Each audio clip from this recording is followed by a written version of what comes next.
I am excited about this one. This one is for managers, directors, VPs, but also reps. I think both sides of the fence are going to be represented here quite well. Y'all know how I do. Deep breath. Everybody come into the room. Take a moment. You're probably coming out of a one-on-one yourself. I don't know. It's a ho hum Tuesday. That's what I call Tuesdays. Wednesday's hump day. Friday's the best day. Monday's kind of like meh for most people, but I get excited for a Monday, so I'm a weird person. Tuesdays are like weird. I don't even know how to feel about them. They're just kind of there. Anyway, you guys know the drill. Change your chat settings to everyone. Tell us where you're tuning in from in the chat. Shout out your city. Shout out your country. We got a great international crowd that shows up in Fuerza. I love all of my Canadians rep. Shout out to St. Paul, Minnesota. What's poppin'? India, what time is it, Vishav? It's like 2 a.m. for you. Stucker, what's going on? Boise, Idaho, Seattle in the house. Yo, if you're in Phoenix, check out LB and Steve, my good friends. They live in Phoenix. It's 9:30 p.m. We're actually, okay, so that's not too bad, I guess. Shout out to Halifax. What's going on? You guys know the drill. We're kicking off proper. Welcome back, everybody, to the Sell Better Daily Sales Show. We bring you daily sales advice to help you sell better. If you're tuning into the podcast, thank you for listening. Make sure you check out the show notes. And if you're here live in the room, keep your eyes on the chat. We throw some fire in the chat right there. And we are here to talk today about the one-on-one system that builds top performers. Don't we all want to be top performers? I have two people in the room that are going to help you get there. LB, or Lauren Bailey. If you're a friend, you can call her LB. That's what most people call her, but she is known for being the founder of Factor 8 and Girls Club. What is going on, LB? Well, this is your fourth appearance on Sell Better. Right? So happy to always be in your company, my friend JB. Great energy, man. We have good stuff. And then we have a first-time comer. Please give a big warm welcome to Jude Ocampo, Senior Manager of Business Development over at Extend. He's going to give you some fire today, too. Welcome to the show, Jude. Thank you for having me. Super excited to be here. Yeah, this is a good time. Best audience in the world. You guys can talk directly to Jude in the chat. You know the drill. Scan this QR code. Check us out, sellbetter.xyz, and then hop over to the YouTube channel and subscribe to get the latest and greatest tips, techniques, tactics, and takeaways. All right, this is my favorite part because I get to give you guys great stuff. If your team is coaching more of a gut feeling rather than a system, Gong has a free checklist that's worth grabbing for you. So call prep stuff, feedback, what it actually looks like, and of course, how to build coaching habits that actually stick. This is backed by research showing structured coaching can lift performance up to 19%. Get that asset right here in the chat from our friends over at Gong. Now, don't go away. This is another one that I have for you, and this is specific to the Sell Better audience only right now. Prospeo is some amazing technology out there. If your bounce rate is killing your outbound efforts, this thing is going to find verified business emails, mobile numbers, straight from LinkedIn, right from Sales Navigator, if you like. And we use Prospeo every day in Claude to enrich our audience and our sponsored prospect data before we start doing outreach. Sign up to get 100 free credits at the link that's in the chat. But here's the thing. I have a code to give you 2,000 credits instead of 100. Drop 2K, the number 2, and the letter K, 2K, in the chat right now, and after the show, I'll reach out to you personally so that you get your 2K instead of just doing 100. Some people have hundreds of thousands of contacts. There it is. I see you guys coming in. I only have 100, so get the first come, first serve. And then last but not least, here we go, right? We work really hard to be a resource for everybody in the show to discover the best sales tools possible. Some sales cycles are just complicated, right? High ACV, long cycle deals, bunches of stakeholders that we have to deal with. Having them in one room, one deal room, makes an enormous difference. So our partners over at Aligned have teamed up with us to give you 4 deal rooms for free for life. We're dropping that link in the chat. You can take these with you at your next job. You can take them with you everywhere you go. You can design them any way that you like. Real free access, not just mentions here. Grab your free rooms right there in the chat. I love giving you guys good stuff. Aligned, Prospeo, and Gong, thank you for providing great stuff for the audience. Here's what you're going to get from our guests today. What is a one-on-one cadence and what should it actually look like? How do we structure those? And then, of course, which leading indicators should you be holding your reps accountable for? And if you're a rep, what leading indicators should you be going for so that that one-on-one meeting goes well? And then, of course, if you're new to this, you're probably already thinking about what it's like to be a full cycle rep or an AE, a closing rep. And we're going to talk about that as well. Let's get into it and let's get serious. Lauren, most managers think that they're running a one-on-one meeting, but actually they're running like a what's going wrong here type of meeting. And I think this is like A1, first mistake that we see young leaders make today. Break it down for everybody. Yeah, I think that I see two big mistakes, right? The first one is managers meeting with their reps every single week and covering everything in the one-on-one. And it's like deal review, it's coaching, it's number, it's like all the things. And it winds up like a drive-by, right? Like, hey, what's up? Here we are this week. Here's everything I want to say at you. And I think it's better. My advice is, and what we teach young managers is break these things up instead, right? And so there's a different time for coaching and there's a different time for pipeline reviews. And that means the one-on-one is really about you and the rep, the performance and the relationship. And I think that that gets kind of lost sometimes. So break it up instead. We've got a free resource called Essential Manager Meetings that tells you what to do, how often as a best practice. Nice. Nice. You know, the thing about it that caught my attention there is that you have to be invested in the person. It can't just be about it. You can't they can't get that feeling that you're just holding them accountable for a specific outcome. You have to be invested in them being successful. Jude, you run yours weekly, and we're going to talk about your weekly cadence and your structure, and we're going to give it to everybody a little bit later. So stick around for that. Walk us through an actual open one that you might do. Like, what's a good opener that you might go with? Yeah, a good opener. I always like to go personal here, and I like to ask like, how are you outside of work, right? And break that barrier because then when you build that trust, then your reps and the BDRs that you manage are more open to talk to you. Let me know in the People chat, join yes or no. companies, Yes or no but in the they quit chat. Does bosses. your leader open with you on your one-on-ones, or is it straight to business? Straight to business is the two. They ask me how I'm doing, and if I'm happy is a The one. Let us know in the personal. chat. Yeah. Love that. I'm sorry I was interrupting you, JB. You've Not at heard all. that phrase before, right? People join companies, but they quit bosses. Like this is the time where you prevent that. And Jude does it best. Yeah. Yeah. I used to do this thing where, so I'm fortunate in the sense that like I've always worked for companies that had a good family atmosphere. So like Yeah. when we did company outings, it was everybody's family coming together. It was the wife and it was the kids. We had like meetings at the boss's house, right? Like this type of stuff happens where I am, and the companies that I want to work for do this. So sitting down with one of my reps usually was no problem for me to be like, how's the son? How's your son? Right? I heard your husband started a new job. Does he like it? Right? I spend like 10 minutes and then like finally I'd be like, well, I guess we should probably talk about some work stuff. And they'd be like, yeah, totally. And this was way easier for them to ease into it. Kind of, you can watch their tension sort of leave after that first 10-minute window. So I appreciate that personal note. Let's keep it moving here. I want to talk about whose meeting it really is. Let us know in the chat how much of the meeting should the manager own and how much should you own? Jude, you said you frame it like a 70-30, and I was really surprised to hear that. I expected a 50-50 from you. Yeah, and I think the way I see it is you want to ask a lot of questions, right? I coach my reps all the time in cold calls, lead with curiosity, ask one more question. As a manager, I need to be doing that same thing when I'm in the one-on-ones. How do I ask one more question so that they can bring their insights, their thoughts, their problems, their blockers to me in a way that's natural? And I think it comes, and I think LB, and I said this earlier, like, how do you prepare for the one-on-one, right? Like, how do you bring those questions so you're prepared and that you own it as a manager? And the way I like to think about it is like doing discovery, but the discovery is, understanding where your reps at. LB, thoughts? I see you shaking your head. You agree?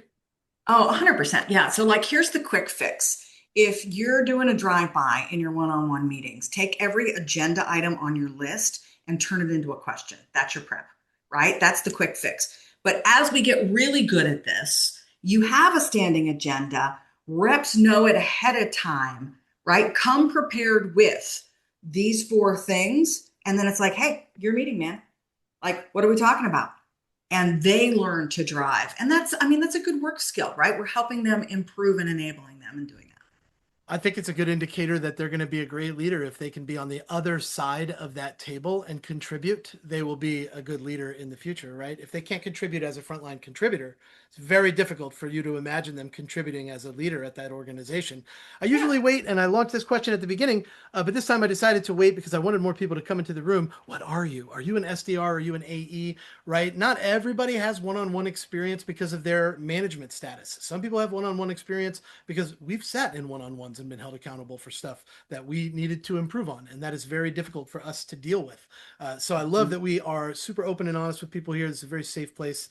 I just want everybody to know that like talking about you being having a difficult time in one-on-ones in the chat is totally okay. And if you have questions, by all means, drop them in the Q&A section down at the bottom. We're going to leave time at the end to answer as many questions as possible. Let's take a look at who's in the room. Love it. Bob in the chat's already all over this. Get the rep to run the meeting. When you're a new manager, it's the hardest because you feel like you've got to wear a cape and be the answer of all things, and you are the solution bringer, and you are the superhero. But your life gets easier when you delegate, right? And so you're helping them and helping yourself. So cheers, Bob. Agree. Yeah, no doubt. Bob, I think there's probably a few people that have different approaches to that. Jude, have you ever had to like fill something out as a rep before you went to a meeting with a one-on-one? Or are you a person that is like, I'm just going in here, I'm going to wing it. I'm going to answer the questions honestly, and it's going to be fine.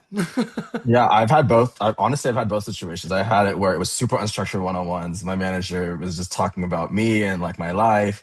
And then we never talked about pipeline. And then the other side, when I was a BDR, I also had a very structured one-on-one. And I think those are the ones where I got the most ROI as a BDR because I was able to talk my opportunities. I was able to show ownership for my manager. And in the same way, we'll talk about it later, James. I want to make sure that I have structure in my one-on-ones. Structure is a key factor for them to feel like you have good control over the boat. As a leader, you should be driving the bus overall. At the meeting, they should be driving the meeting, but you're driving the bus, right? They should feel that security. And to do that, we need to know what leading indicators we should be looking for.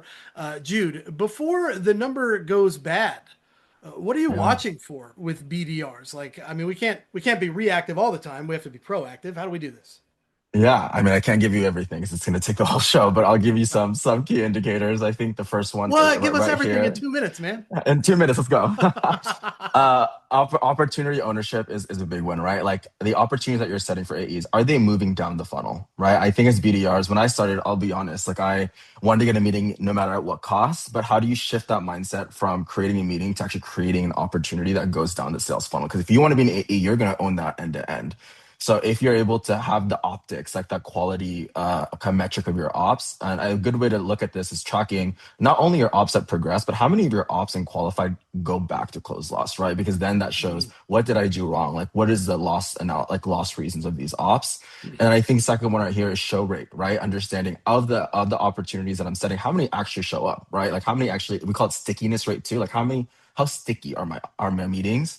And the last one is as a leader, I look at skill versus will. And I do this assessment pretty much every one-on-one. Like I can tell, like if I have a rep who's like hitting 95%, 100%, and then 1 month is 20%, that's a strong indicator that there's something going on there from a will perspective. But, I think it's a skill that you need to have as a manager, understand where does your rep fall in what I call like the skill and will matrix.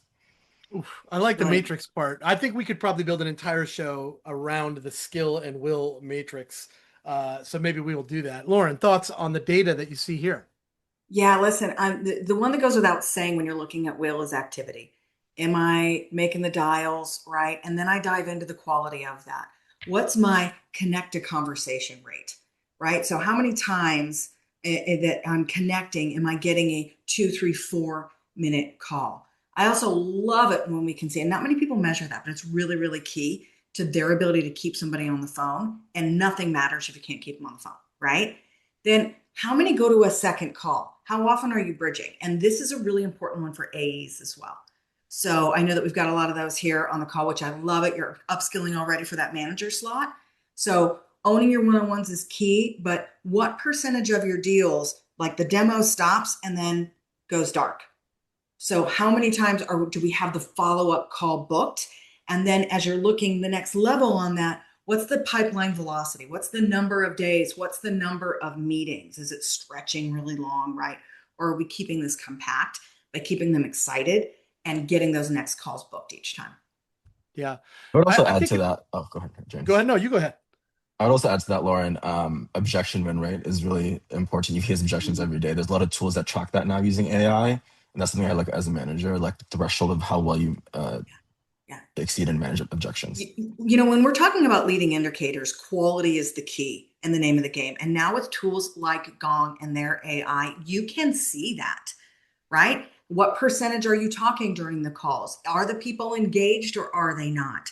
Are you answering questions? Are you monologuing? Are you overcoming objections? So if you're not using your CI tool to pull leading indicators into your scorecard, you're missing a big, big opportunity. The villains in the movies always lose because they're caught monologuing by the heroes. I'm just saying. Oh, let me tell you my big evil plot while I've got you tied up here, right? We're talking ourselves out of deals. I mean, that's real. It's a sign of a lack. It shows lack of confidence, right? When you're like, well, how much does that cost? And I diatribe for 10 straight minutes. That's an illusion of confidence when we can't stop talking about it, right? Big time. Should we just have a silent show today? No one say anything. Let's all just look confident on screen. It would be the most boring audio podcast, though. We can't do it. All right, check this out.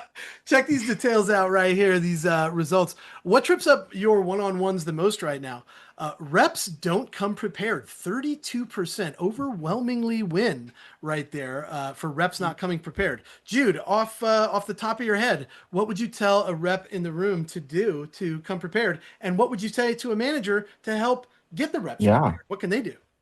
I mean, first, as a manager, I'll answer this. Have a structure. Don't just have a Google. I used to do this. Don't have a Google Doc and just have points. Like, give them an Excel sheet. Like, make them input opportunities that are not only in Salesforce, but also opportunities that are not yet in the CRM. So like, for example, the reschedules, the re-engaging close loss, the I'll call me back another day, because to me, those are forecasting your opportunities as a BDR. And if you're in the BDR seat, making sure that you have these opportunities ready so that you can talk about it with your manager, and also talk about your wins, right? Like talk about what went really well, right? Like what and because a lot of BDRs, like, they just want praise, and I'm making sure that your manager recognizes that, because the fact of the matter is you face rejection every day.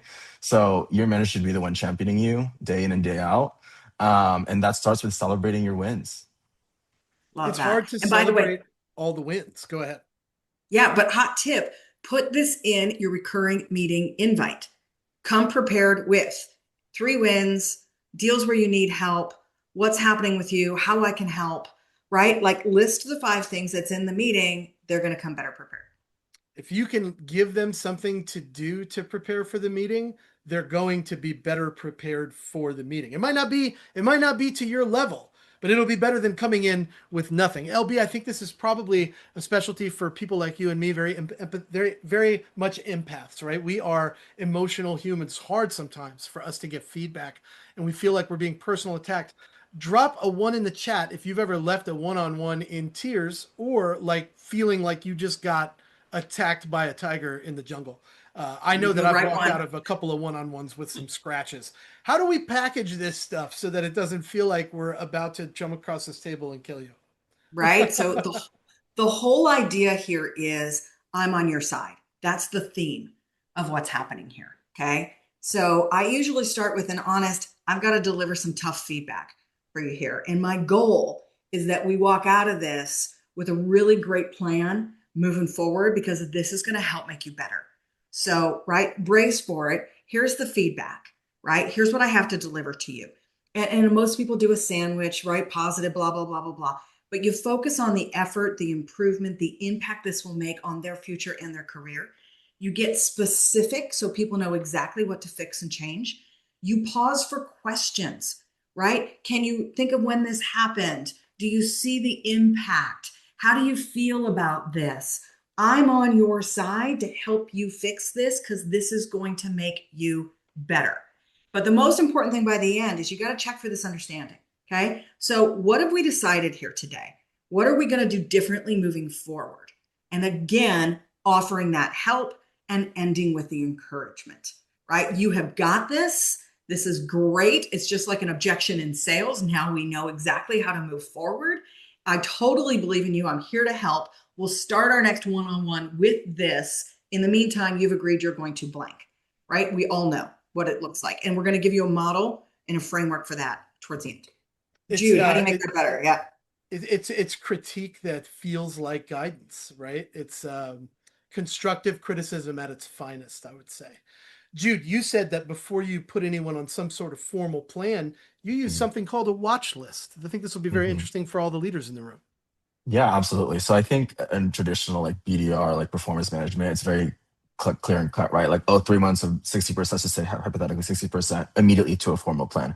I don't like to do that because I like believe in the people and I take a risk on everyone I hire. So I add an intermediary step called a watch list. And before it's a formal plan, I want them to know that this is not an exit plan. This is not a plan for you to exit. It's I need you to hit these key metrics, key behaviors, key KPIs so that we can get you performing at the level that I know you're performing, right? And LB said is how do we tie that into what where they want to go next? If it's an AE, CSM, enablement, right? Like there's skill sets that you want to emphasize that then can be translated to the next level of their career.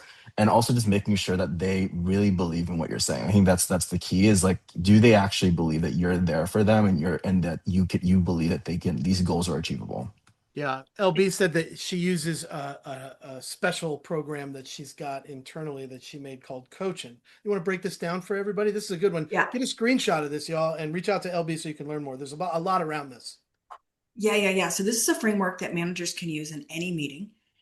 We do it in one-on-ones. It worked great for call coaching. Try it on your wife as well, right? So each one of these has a one-line opener that keeps you on track and it takes your meeting prep down very, very quickly, right? So C is just what we're here to talk about, right? I've got some tough feedback, or we're going to review performance, or this is where we really focus on skills.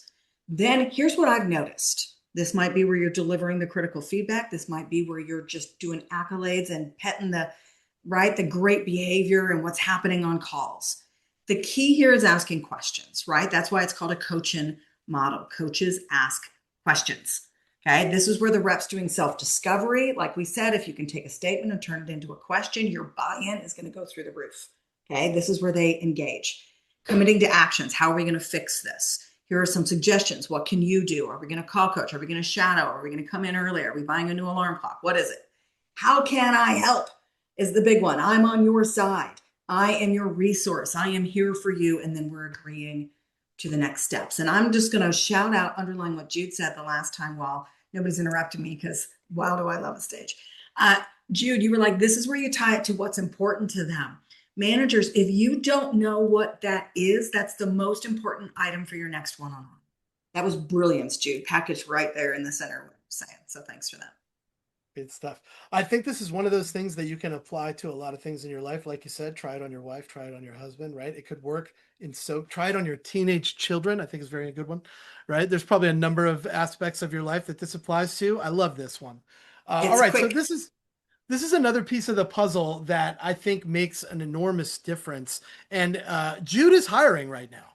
So he's about to have a group of individuals come in with little to no experience, most likely.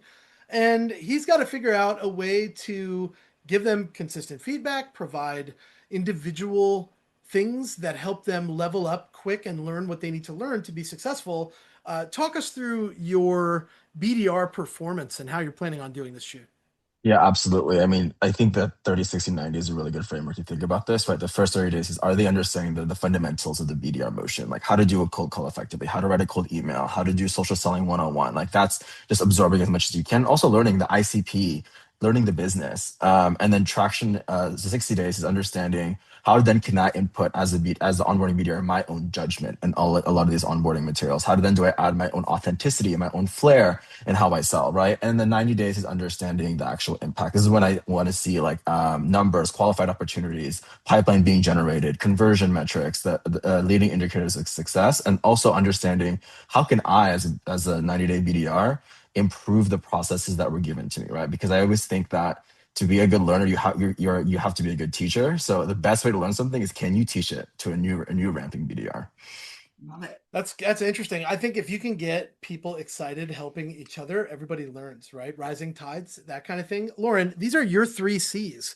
Let Yeah. me know in the chat, yes or no. Have you ever had a rep that had incredible talent but no confidence? Yes or no in the chat. Lauren, you said confidence is something that you feel. These other two C's play into it as well. What do you got for Yep. everybody? Yep. Listen, sales is a confidence sport. That's all there is to it.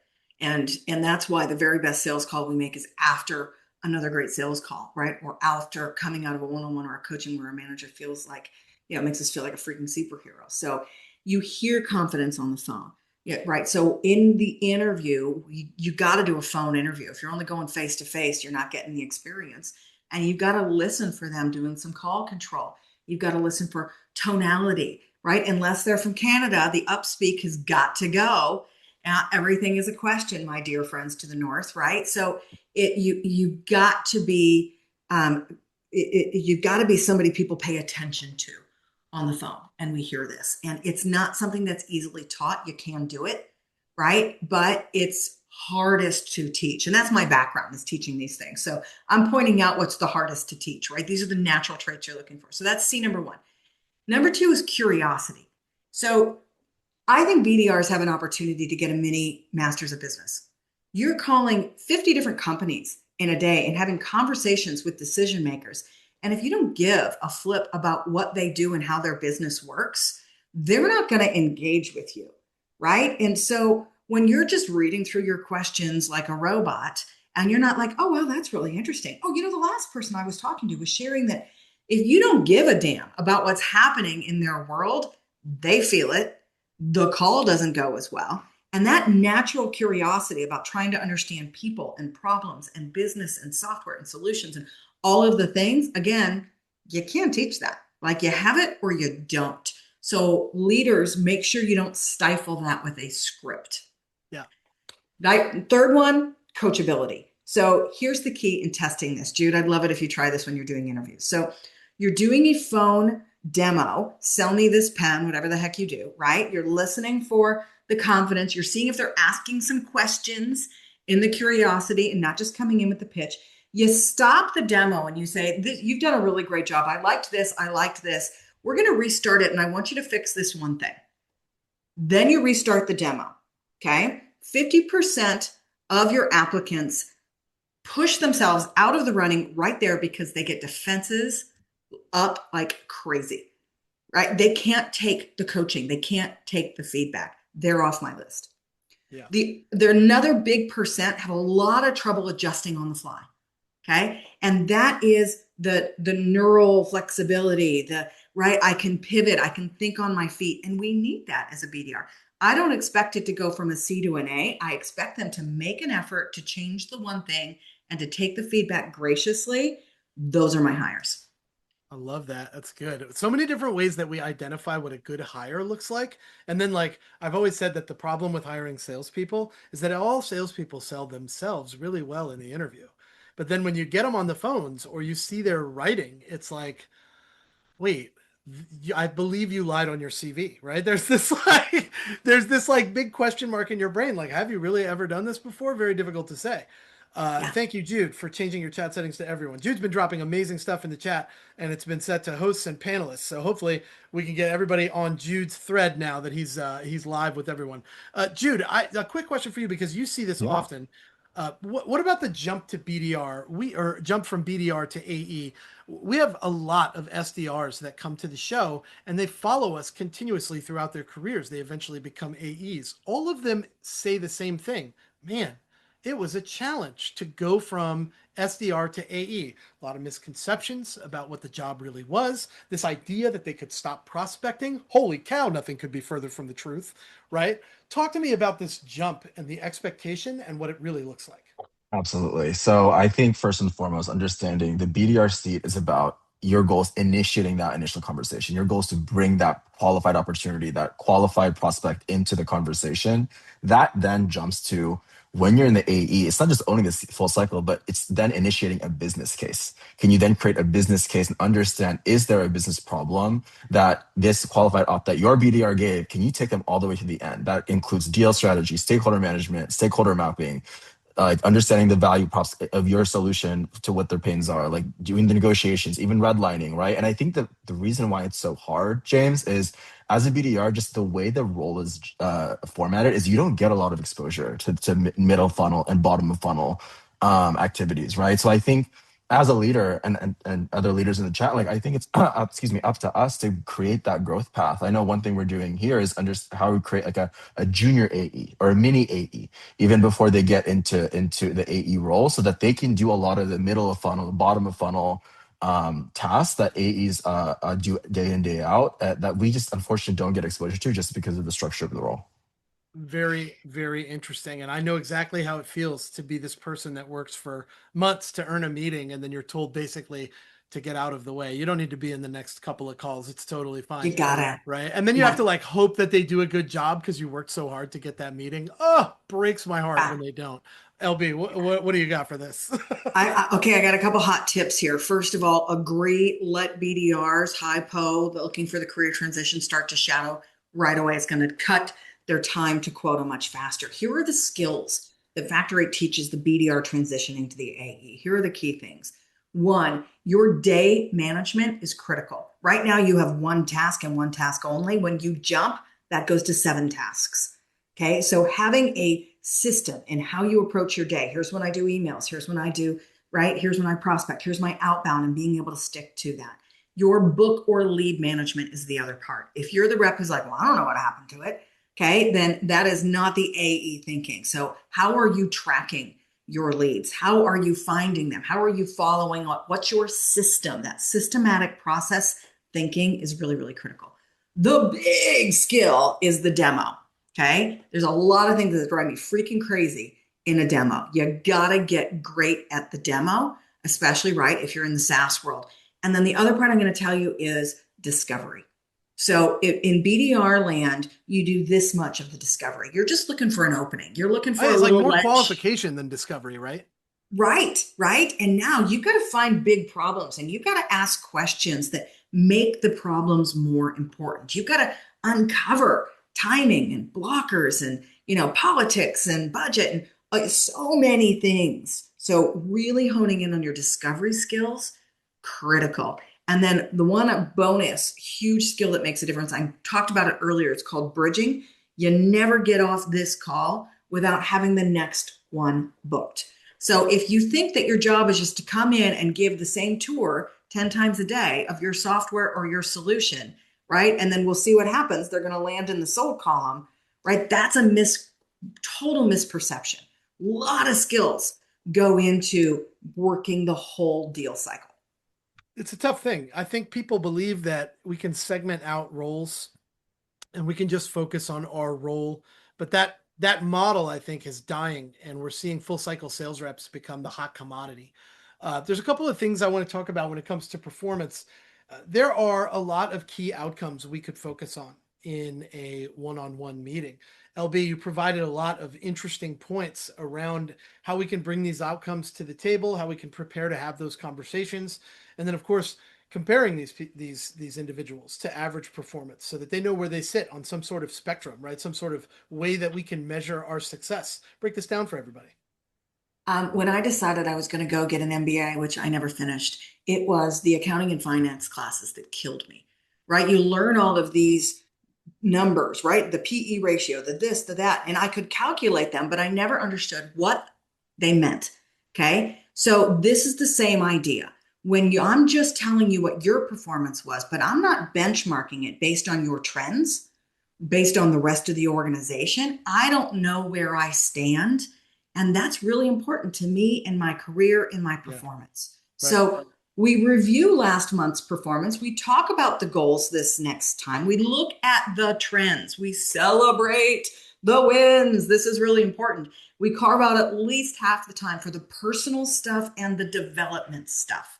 That's why I say you do this once a month and you break out the pipeline and the coaching and the other shit for other times, because this is our time to connect. And how are you really? And what are you thinking of the job? And are you liking this? What's happening with your friends? And so let's take a look now really at how you're doing and what do you need and how can I help, right? You're going through that coaching model, but it's basically helping them understand the perspective of their performance and what it means for them in the company and long-term and what great looks like, and then creating that plan to get there. I like that. And I noticed that you had a monthly plan there. And I think it was interesting when we had this discussion originally that I was like, hey, how often should we have one-on-ones? And you were like, I think monthly is fine. But this This is the weekly template that we were alluding to earlier on the show. So shout out to everybody that stuck around to grab this because I think this is different. If you are a person that does monthly one-on-ones and you're like, why am I not seeing the change in behavior that I'm after? Maybe this is the step to take. Jude, this is your flow. Talk everybody through it. Yeah, absolutely. So I do weekly just because I know there's a monthly quota for my team. So I need to ensure that they're hitting their goals. So understanding every time they book a meeting, right? Filling in the fields. What is the opportunity, right? Discovery notes, then updating that daily forecast, right? Making sure that the stages in your one-on-one sheet is aligned to what's on Salesforce and seeing where are my ops moving in the funnel, right? And just tracking the quality. That's what I mean by quality component is are your ops moving down the funnel that you laid up for your AE, and then having that weekly like forecasting call because I want my reps to have the skill to forecast because when you're an AE, you're going to be doing it all the time with your sales leader. So why not learn it now? And then having it that daily expectation, right? Understanding and updating the notes. I use an Excel sheet for this personally and I have all these columns that they fill out before, so they're ready even before the one-on-one starts. But also on that first page, I have some of the what are your wins this week? What are your blockers this week? And I also make them listen. If you're not doing this, I definitely recommend it. Listen to gong calls that they're AEs, and I ask them to write down what are discovery questions that you liked hearing in the gong calls, and I make them listen to 2 calls at least every week in their segments because I think that at the end of the day, you want to learn from the best performer, the top performer. You want to learn from the top seller on the team. So why not make that a standard in your one-on-ones too? I really It's really like cool. that. And I think it's interesting that if you listen back to your own calls, there are a lot of reasons people don't listen back to their own calls. Number one reason, I don't like the sound of my own voice. That's what people say. But the truth is that when you listen back to your calls, you find these little moments where you think to yourself, you know what I should have said when they said that? I should have said this. And then the next time you hear it, that's what you say.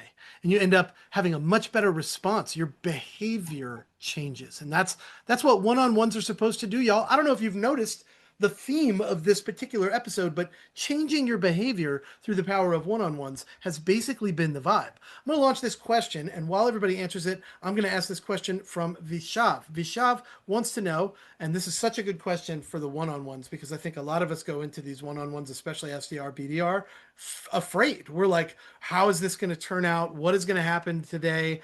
Out of curiosity, Vishav wants to know, what do we think will replace reps, SDR, BDR? Will AI replace us? Lauren, we'll start with you. Quick thoughts on AI, BDR, and where the future might be.